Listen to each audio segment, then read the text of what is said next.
पाठ 7। ऐसा क्यों? पाठ परिचय। आज मनुष्य वैज्ञानिक तकनीकी उन्नति के शिखर पर पहुंचने के लिए प्रयासरत है। प्रतिदिन वह अधिक से अधिक वस्तुओं का उपभोग करते हुए केवल उपभोक्ता बन रहा है।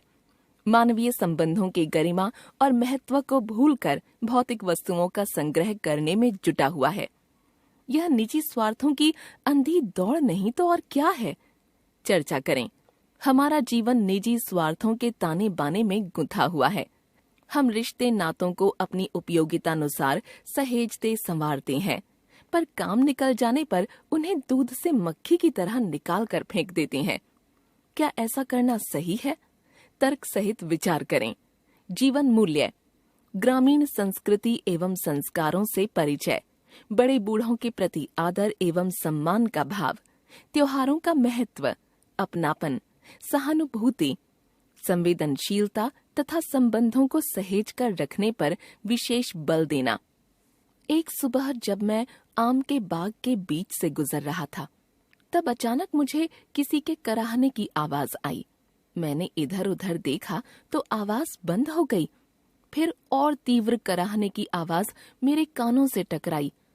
मैं आवाज की दिशा की ओर बढ़ गया। यह देखकर दंग रह गया कि वह कराहने की करुण आवाज वास्तव में कोने में खड़े ठूंठ आम से आ रही थी।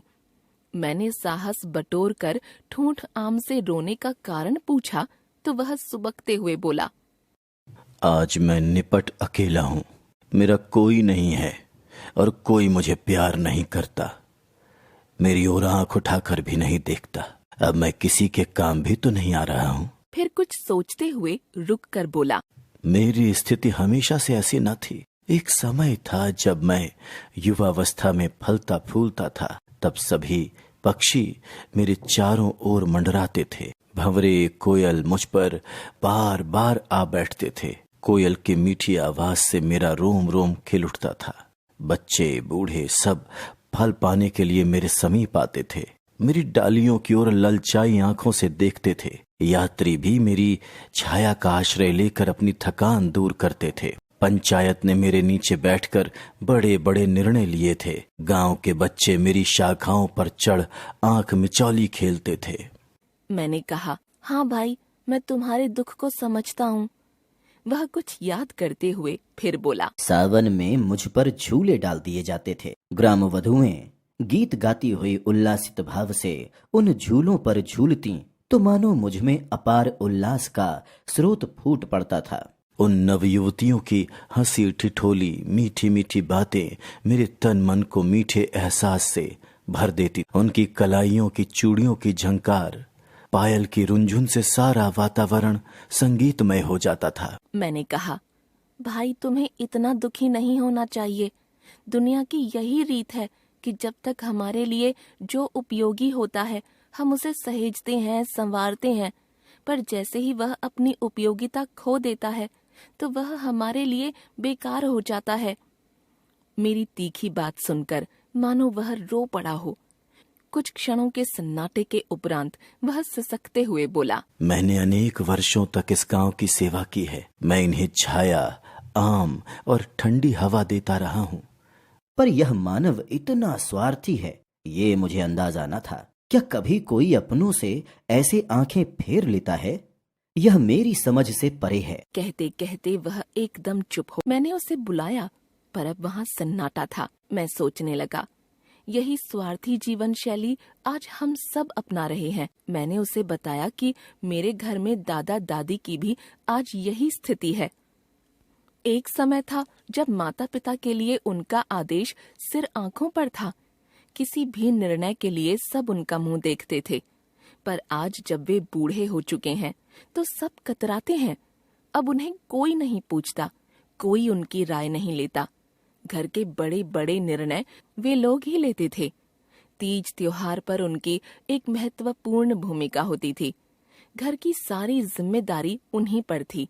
सारे खर्चे वही किया करते थे। घर में रिश्तेदारों का तांता लगा रहता था। दादा दादी उत्साह पूर्वक उनकी आव भगत में लग जाते थे। उनके एक आदेश पर माँ पिताजी भी उनके साथ काम में जुट जाते थे। मुझे याद है कि एक बार दादाजी ने मेरे जन्मदिन का आयोजन एक बड़े समारोह के रूप में किया था। उसमें मेरे बहुत से मित्रों को आमंत्रित किया गया था। मेरी माँ बहुत खुश थीं। दादी अक्सर माँ को साड़ी गहने उपहार में देती रहती थीं। मैं और मेरी छोटी बहन का अधिकतर समय उनके साथ ही बीतता था।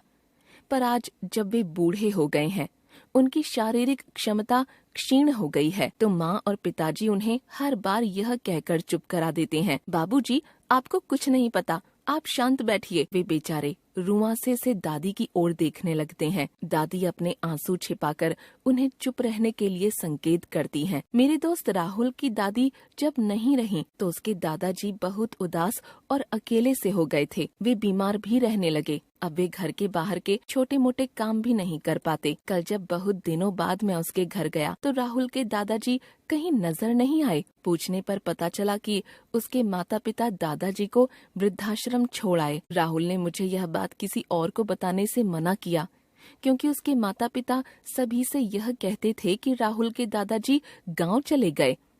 मेरी यह बात सुनकर ठूंठ आम गहरी सोच में डूब गया। वह गंभीरता पूर्वक बोला, इस संसार की ये उपयोगितावादी सोच हम सभी को अंधकार में ले जाएगी। अगर हमें पहले सा वही मान सम्मान और स्नेह मिले तो हमारी भी शाखाएं पल्लवित और पुष्पित अवश्य हो जाएंगी। यह कहते कहते वह भाव विभोर हो उठा। मैंने कहा, हाँ भाई, आज हमें भी यह समझना होगा कि रिश्तों का आधार स्वार्थ न हो, नई पीढ़ी द्वारा पुरानी पीढ़ी का तिरस्कार न हो। रिश्ते नाते पुराने कपड़ों की तरह नहीं होते जिन्हें कभी भी उतार कर फेंक दिया जाए। एक परिवार में घर के बड़े बूढ़े तो परिवार की नींव होते हैं।